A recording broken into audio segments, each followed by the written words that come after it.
Bapak Ibu jemaah yang dirahmati oleh Allah, pada hari ini, hari Jumat merupakan Jumat terakhir. Kalau disebut Jumat terakhir ini mungkin agak gemetar kita. Apakah besok tidak ada lagi Jumat setelah ini, Ustaz? Maka maksud Jumat terakhir kalau kita lihat di kalender memang Jumat yang terakhir di tahun 1444 Hijriah. Karena setelah ini Jumat yang akan datang itu tidak lagi Jumat 1444, tapi sudah masuk Jumat 1445 Hijriah. Maka pada Jumat terakhir ini kita lihat tanggal 26 Zulhijjah 1444 Hijriah, yang berarti kira-kira 4 hari lagi kita akan berpisah dengan tahun 1444 Hijriah ini. Maka mengingat dengan momen bergantinya tahun ini, yang teringat bagi kita adalah tahun Hijriah, awal mula dari Hijriah tersebut. Maka kenapa dinamakan Hijriah? Kenapa bukan Miladiyah? Kenapa bukan Masihiyah? Sebagaimana kalau kita lihat kalender 2023 itu Masehi, bukan Hijriah. Maka disinilah mungkin akan kita sampaikan beberapa hal yang berkaitan tentang persiapan-persiapan kita dan hikmah yang kita ambil dari pergantian tahun Hijriah ini. Bapak Ibu jemaah yang dirahmati oleh Allah, pertama kali kita lihat perbedaan dari kalender Hijriah dengan kalender Masehi. Walaupun sebelumnya telah pernah juga kita bahas, tapi perlu kita ulang kembali. Di antara perbedaannya itu, kalau kalender Hijriah itu disebut juga dengan kalender Qamariyah. Kalender Qamariyah. Kalau Masehi itu disebut juga dengan kalender Syamsiyah. Apa bedanya? Kalau kalender Qamariyah dari namanya saja sudah kita ambilkan pengertian qamar yang artinya bulan. Maka kalau kalender Qamariyah melihat dari perputaran bulan. Namun kalau kalender Syamsiyah dari namanya Syams, seringkali kita temukan dalam Al-Quran kalimat Syams berarti matahari. Maka berarti Syamsiyah itu berdasarkan dengan perputaran matahari. Maka dari jumlah harinya saja sudah kita temukan perbedaan. Kalau kalender Masehi itu rata-rata 365 hari, atau ada yang 366 hari. Tapi kalau kalender Hijriah itu lebih dikurangi lagi 11 hari daripada kalender Masehi.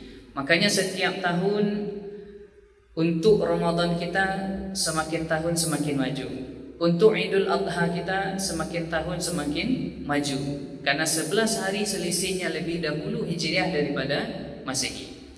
Bahkan ada yang menarik bagi sebagian orang, nanti di tahun 2025 ya Pak, itu katanya ada 3 hari raya sekaligus.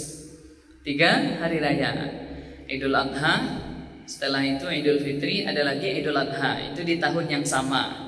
Itu kalau tidak salah entah 2025 entah 2026. Jadi 3 hari rayanya berdekatan dalam 1 tahun semuanya. Itu dikarenakan perbedaan jumlah hari dan jumlah waktunya itu karena maju dari Hijriah daripada kalender Masehi tersebut. Maka itu diantara perbedaan yang sangat tampak bagi kita. Bahkan dari penamaannya pun kita perlu ambil juga pelajaran. Yang satu dinamakan Hijriah, yang satu lagi dinamakan Masehi. Maka kita ambil dulu dari kata Masehi ini. Maka kalender Masehi itu diambilkan dari kelahiran Nabi Isa alaihissalam. Karena Nabi Isa alaihissalam ini beliau punya suatu mukjizat yang dengan sekali sentuhan orang sakit bisa sembuh, yang mati bisa dihidupkan dengan izin Allah. Ini hati-hati, kadang ada yang terpotong. Nabi Isa itu bisa menghidupkan yang sudah mati dengan izin Allahnya lupa. Sehingga di sini seringkali menjadi kejanggalan.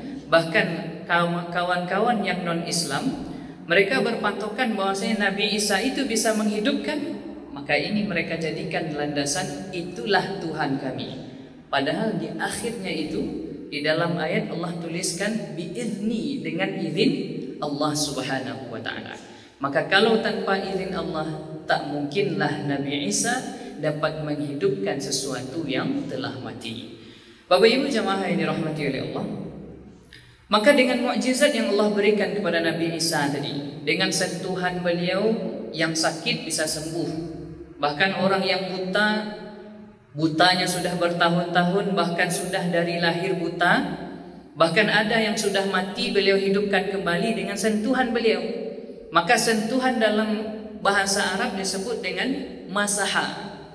Jadi orang yang punya sentuhan disebut dengan masih. Jadi dikhususkan untuk Nabi Isa disebutlah dengan Al-Masih. Maka seringkali mungkin kita temukan istilah Nabi Isa Al-Masih. Al-Masih itu adalah gelar dari Nabi Isa alaihissalam, karena beliau punya sentuhan mukjizat yang bisa menyembuhkan, bahkan bisa menghidupkan dengan izin Allah Subhanahu wa taala. Maka diambilkanlah nama itu Al-Masih tadi. Dari Al-Masih dijadikan menjadi suatu kondisi yang mana menjadikan bentuk itu adalah waktu, maka disebutlah dengan Masehi. Kalau dalam bahasa Arabnya Masihiyah. Masihiyah menjadi kalender Masehi. Kalau kalender Masehi patokannya adalah awal kelahiran Nabi Isa ke atas dunia. Jadi berarti 2023 tahun yang lalu Nabi Isa telah hadir di muka bumi ini. Itu menandakan bahwasanya Nabi Isa lahir 2023 tahun yang lalu. Namun kalau kalender Hijriyah, ini kalau kita lihat asal muasal munculnya kalender Hijriyah ini di zaman Umar bin Khattab radhiyallahu anhu. Ketika itu Umar bin Khattab menemukan suatu surat di tempat meja beliau. Beliau bacalah ketika itu tertulis Sya'ban. Namun belum ada tahunnya, karena memang orang Arab identik dari dahulu-dahulunya mereka itu punya nama bulan tapi tidak tuliskan tahunnya tahun berapa.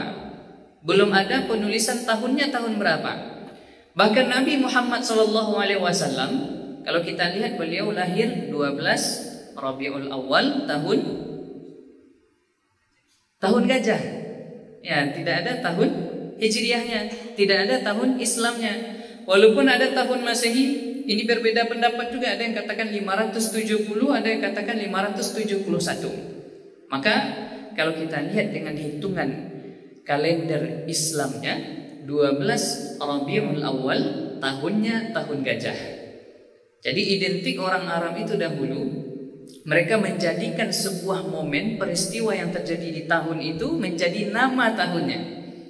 Karena Nabi Muhammad SAW lahir ketika di tahun itu adanya tentara Abrahah yang hendak menghancurkan Ka'bah, tapi Allah perlihatkan kekuasaan Allah dengan didatangkan burung ababil yang membawa batu dari neraka. Jadi sebenarnya ababil ini adalah sifat burung, bukan nama burung. Karena sifat burung itu ababil. Karena kalau kita lihat rata-rata burung itu dia ababil. Kenapa ababil? Bergerombolan. Karena jarang burung itu yang terbang sendiri-sendirian. Dia terbang bersama-sama, sehingga disebutlah burung yang terbang bersama-sama itu dengan burung ababil. Karena ini untuk memudahkan kita. Apa burungnya? Burung ababil. Padahal kalau dicari burung ababil itu seperti apa bentuknya tidak ketemu bagi kita.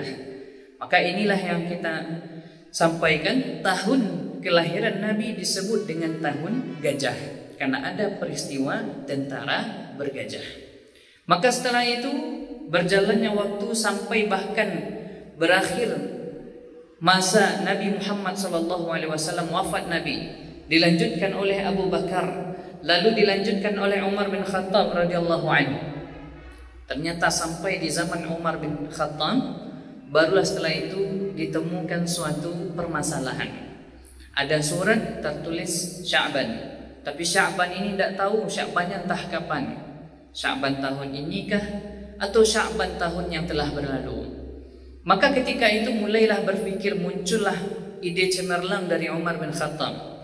Dikumpulkan pemuka-pemuka adat, pemuka masyarakat, dikumpulkan sahabat-sahabat, dikumpulkan tokoh-tokoh yang berada di sekitar Makkah ketika itu.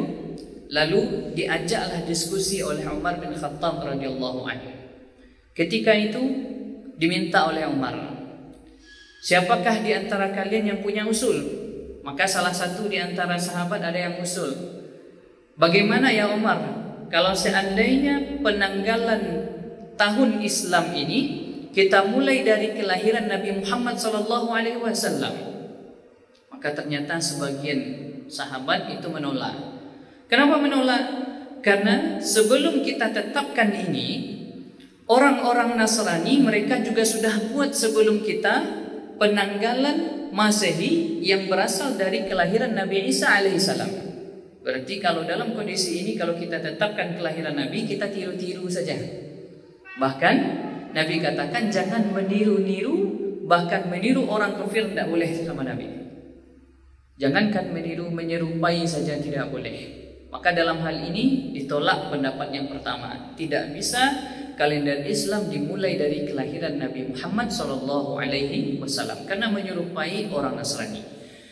Lalu yang kedua, ada yang berpendapat, bagaimana ya Umar kalau seandainya kita ambil penanggalan awal dari tahun Islam ini ketika diangkatnya Nabi menjadi Rasul, ketika Nabi diutus menjadi Rasul.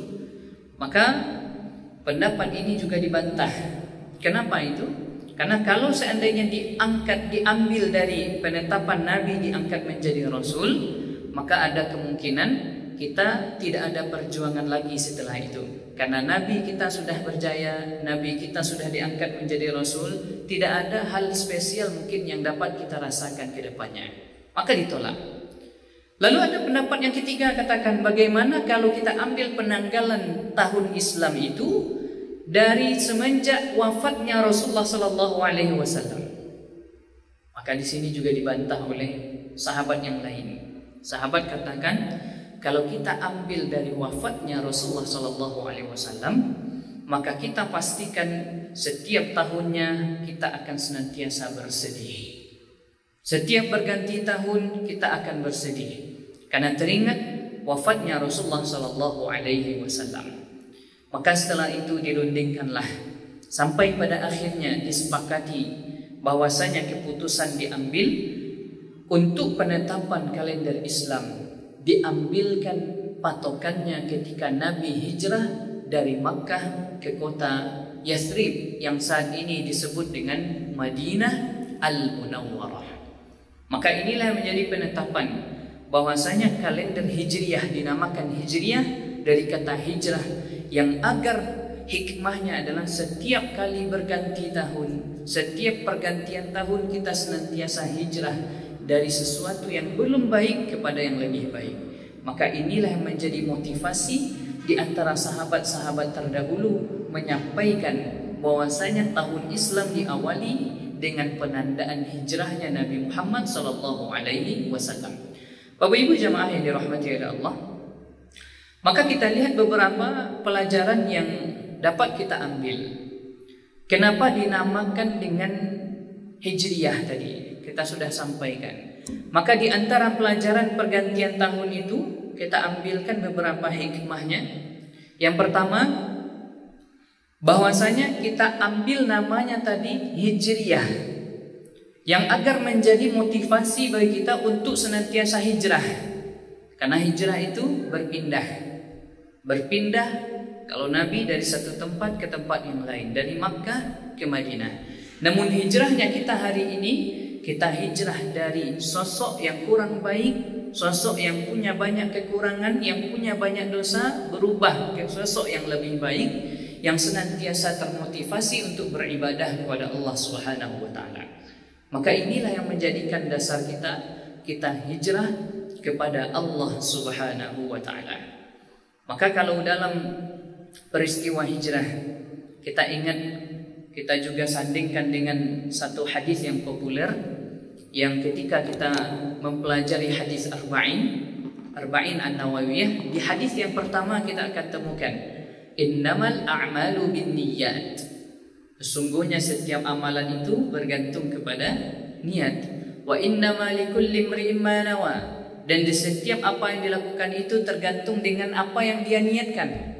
Ketika kita datang ke majelis ilmu ini niatnya mencari ilmu, ilmunya dapat. Ketika diniatkan datang ke masjid untuk salat berjamaah mendapatkan ridho Allahnya dapat. Tapi ketika mungkin ada orang yang datang niatnya ingin menjadi orang yang populer, ingin orang yang terkenal, maka mungkin bisa jadi yang dia dapatkan terkenal tapi ridho Allahnya tidak didapatkan.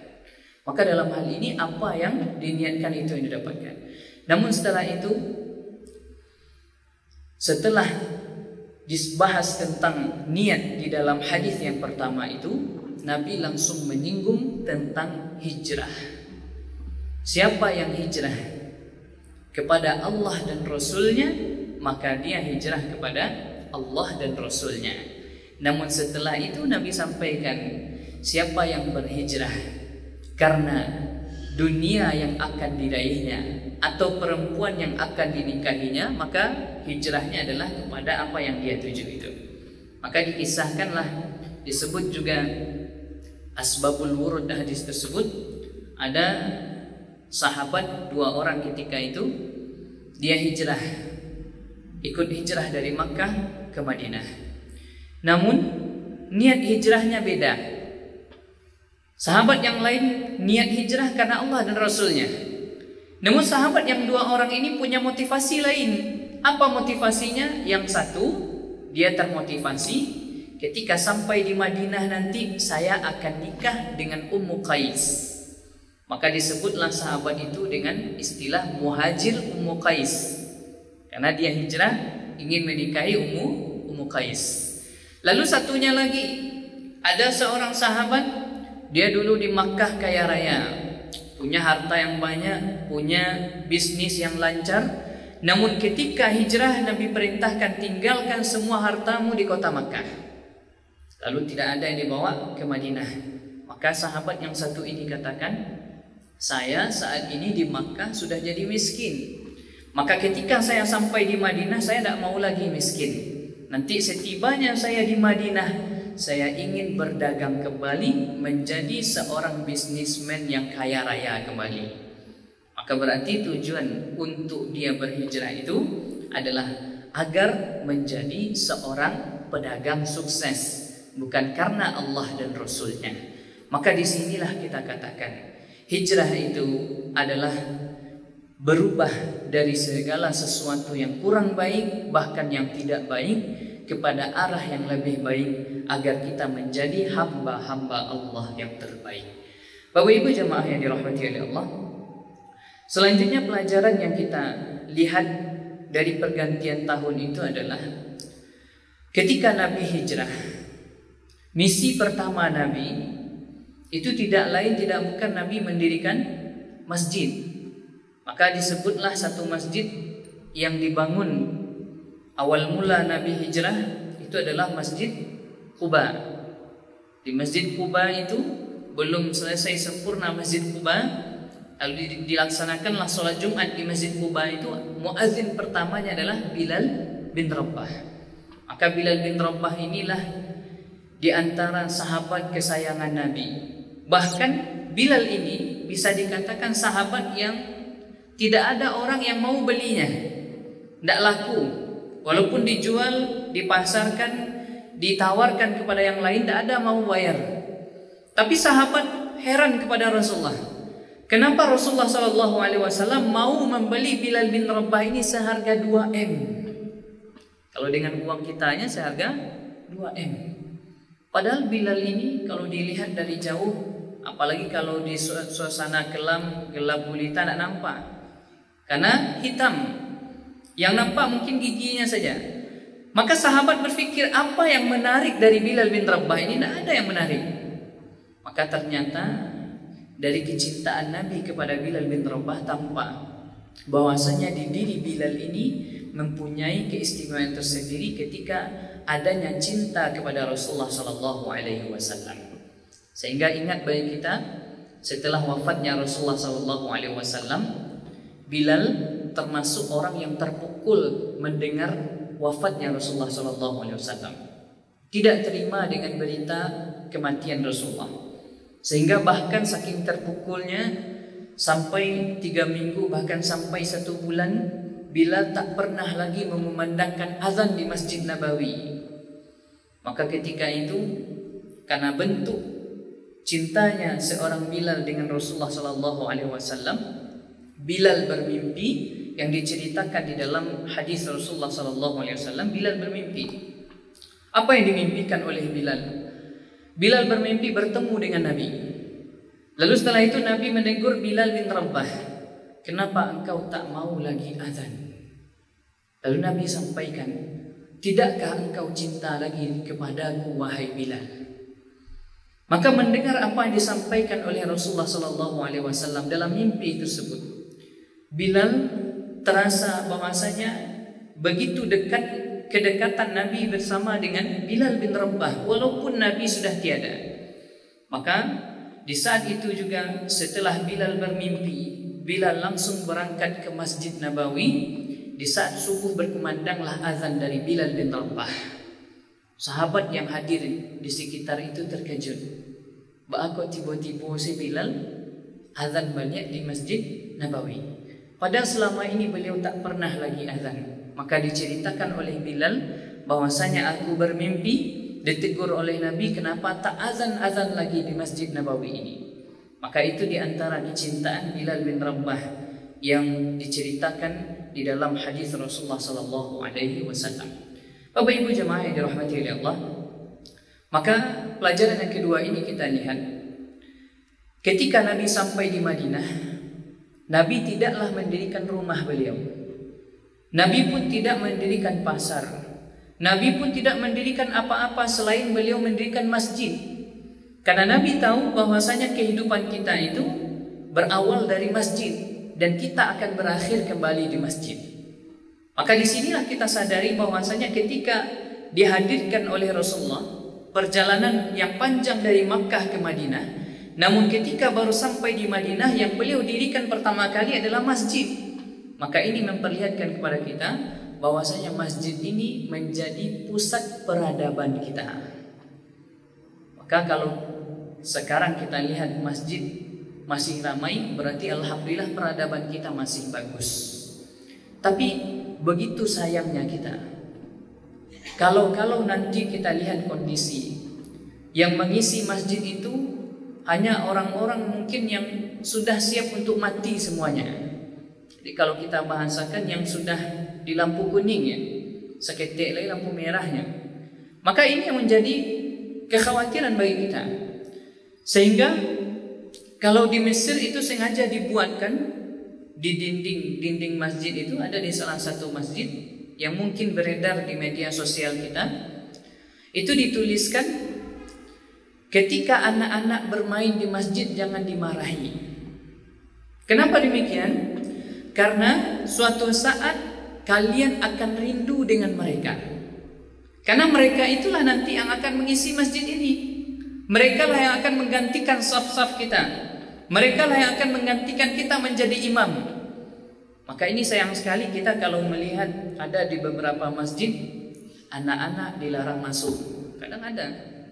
Atau dikatakan anak-anak dilarang lari di dalam masjid. Maka ini kalau kita lihat, ini perlu kembali kita evaluasi. Jangan sampai 20 tahun, 30 tahun lagi tidak ada anak-anak itu yang mau ke masjid. Jangankan 20 tahun lagi, sekarang sudah mulai kita lihat mereka itu alergi dengan masjid.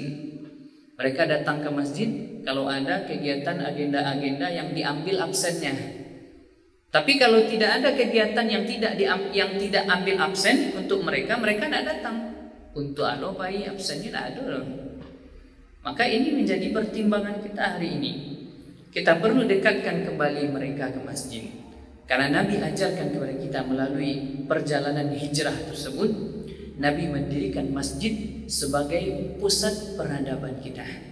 Bapak Ibu jemaah yang dirahmati oleh Allah, setelah itu kita lihat ketika Nabi berhijrah, Pertama kali Nabi hijrah ke Habasyah, atau kalau sekarang disebut dengan Taif, yang mana ketika Nabi hijrah itu pertama kali itu tidak banyak jumlahnya, hanya beberapa orang sahabat yang ikut pergi ke Taif. Namun sampai di Taif itu Nabi ditolak mentah-mentah.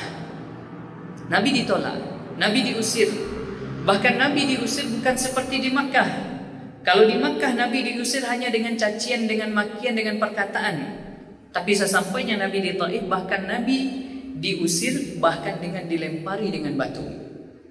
Maka ini sampai kepada kita hadis qudsi yang diceritakan ketika itu Nabi selepas dari Taif, menjelang beliau sampai di perbatasan Taif, beliau duduk di sebuah pohon yang rindang.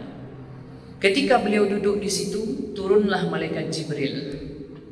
Malaikat Jibril hampiri ketika itu, "Wahai Muhammad, kenapa aku lihat engkau begitu sedih? Bahkan aku tak pernah melihat engkau sedih sesedih ini." Karena melihat kondisi wajah Rasulullah yang begitu sedih saat itu. Maka Nabi ceritakan, "Ya, aku datang ke Taif ini dengan niat ingin mengajak penduduk Taif ini untuk masuk Islam, tapi aku ditolak di sini," kata Nabi. Tapi apa yang dilakukan oleh Nabi ketika itu? Nabi tidak langsung berdoa minta azab kepada mereka. Bahkan kalau kita lihat, malaikat Jibril telah tawarkan, "Wahai Muhammad, angkatlah tanganmu ke langit, mintalah kepada Allah, aku beserta 2 penjaga bukit Taif ini akan balikkan bukit ini agar penduduknya dihimpit oleh bukit Taif tersebut." Itu saking marahnya malaikat Jibril. Malaikat Jibril saja yang statusnya malaikat marah melihat kondisi Nabi diperlakukan seperti itu. Maka di saat itu, dengan kelembutan hati Nabi Muhammad SAW, beliau tidak gegabah. Beliau katakan, "La, tidak wahai Jibril, fa innahum qaumun la ya'lamun." Sungguh mereka itu di antara kaum, di antara kelompok manusia yang belum tahu saja, belum punya pengetahuan tentang Islam. Mereka belum tahu. Karena kalau mereka tahu pasti mereka mau masuk Islam. Dan di akhir doa Nabi sampaikan, "Aku yakin dari Taif ini nantinya akan muncul generasi-generasi penerus Islam." Maka benar tak lama setelah Nabi berdoa itu, doa Nabi diijabah oleh Allah. Bahkan sampai hari ini Taif menjadi saksi bahwasanya Nabi pernah ditolak di situ dulu, namun Islam berkembang begitu pesat di kota Taif. Maka setelah ditolak di Taif, barulah Nabi cari tempat yang lebih aman, lebih mempunyai peradaban yang bisa beliau jadikan tempat untuk berpindah atau hijrah. Maka dipilihlah oleh Nabi sebuah kota yang dulu namanya Yathrib. Yathrib ini kalau dicari dalam kamus bahasa Arab artinya tidak bagus. Artinya seperti kata-kata yang mencaci maki atau kata-kata kotor yang memang artinya tidak bagus Yathrib tersebut. Maka ketika Nabi hijrah, di antara usaha Nabi berikutnya adalah mengganti nama Yathrib menjadi Madinah Al-Munawwarah. Madinah kalau kita artikan artinya kota. Namun kota Madinah bukan sekedar kota biasa. Namun Nabi yakin dari kota Madinah, Al-Madinah ini ada sebuah tempat khusus, tempat yang bisa dijadikan sebuah peradaban Islam. Maka memang karena hijrahnya Nabi Muhammad SAW dari Makkah ke Madinah, maka di Madinah itulah mulai tersebar luas Islam. Bahkan sampai ke negeri kita Indonesia, bahkan sampai saat ini Islam tak pernah habis-habisnya. Bapak Ibu jemaah yang dirahmati oleh Allah, maka memang ketika kita lihat perjalanan demi perjalanan, hikmah yang bisa kita ambil dari hijrahnya Nabi SAW dari Makkah ke Madinah, maka banyak sekali pelajaran yang akan kita jadikan sebagai penyemangat bagi kehidupan kita. Karena memang di saat kita membaca perjalanan-perjalanan Nabi, tapak tilas Nabi, maka semakin kita membaca itu, semakin kita dengar pasti semakin kita termotivasi untuk beribadah kepada Allah Subhanahu wa taala. Karena di saat Nabi dulu seperti ini bersusah payah Nabi agar bisa beribadah kepada Allah. Bahkan tantangannya kafir Quraisy, bahkan tantangannya orang-orang yang senantiasa ingin membunuh Nabi, ingin membunuh sahabat-sahabat Nabi. Bahkan banyak tempat-tempat di kota suci tersebut, Madinah, Makkah, menjadi saksi-saksi bisu dari perjuangan Nabi SAW. Maka memang ketika kita menapaki perjalanan Nabi di tanah suci, maka kita terasa bagaimana perjuangan Nabi SAW untuk menegakkan kalimat La ilaha illallah. Bapak Ibu jamaah yang dirahmati oleh Allah, maka dengan momen pergantian tahun ini, karena setelah Dzulhijjah berakhir, kita akan masuk di bulan yang baru, di tahun yang baru, Al-Muharram. Maka disebut Al-Muharram karena disebutkan secara khusus di dalam hadis Rasulullah SAW, afdalus siyami ba'da Ramadan syahrullah siyamu syahrillahi Muharram. Puasa yang lebih utama, yang afdal setelah puasa Ramadan adalah puasa di bulan-bulan haram. Maka di antara nama bulan haram itu disebut dengan Syahrullah. Maka Syahrullah di sini bahkan ada yang mengatakan khusus untuk Al-Muharram, ada pula mengatakan untuk 4 bulan haram ini. Namun di bulan-bulan inilah menjadi bulan istimewa bagi kita. Karena setelah ini kita akan masuk di Muharram. InsyaAllah di 10 Muharram nanti kita akan dapatkan kembali keutamaan berpuasa. Karena puasa itu disebut dengan puasa Ashura, puasa yang ke-10, hari ke-10 di bulan Muharram. Bahkan dikisahkan dari sahabat SAW, pernah sahabat bertanya kepada Nabi, "Ya Rasulullah, apakah kita puasa 10 Muharram ini sama dengan puasanya orang-orang Yahudi? Karena orang Yahudi mereka jauh sebelum kita, mereka juga sudah puasa. Karena di saat itu mereka mensyukuri keberhasilan Nabi Musa alaihissalam dari kejaran Fir'aun laknatullah. Maka mereka berpuasa di tanggal 10 Muharram karena ketika itulah Nabi Musa diselamatkan oleh Allah dari kejaran Fir'aun laknatullah ketika itu.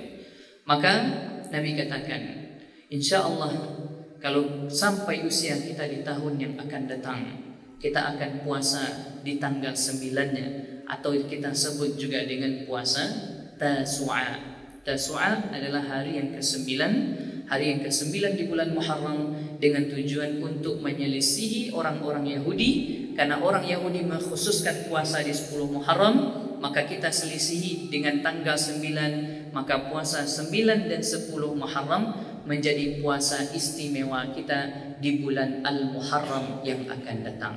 Tak hanya puasa di hari Ashura, hari Tasu'a saja, tapi karena kita tahu bulan Muharram masih termasuk di antara bulan haram yang berturut-turut.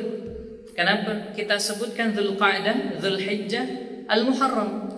Maka terakhir nanti di bulan Muharram. Kalau kita ingin cari lagi bulan haram, kita perlu sabar dulu, bahkan mungkin usia kita tidak sampai nanti. Karena di bulan Rajab masih jauh di antara bulan Jumadah dan bulan Sya'ban. Bulan Rajab menjadi bulan berikutnya, menjadi bulan haram bagi kita. Maka ketika kita berada di bulan Muharram, kita manfaatkan waktu nantinya. Bahkan mulai dari Dzulhijjah ini, tingkatkan kembali ibadah kita. Karena ibadah yang kita lakukan di bulan ini, Allah akan berikan nilai spesial karena kita sedang berada di bulan spesial tersebut. Bapak Ibu jamaah yang dirahmati Allah, ada pertanyaan?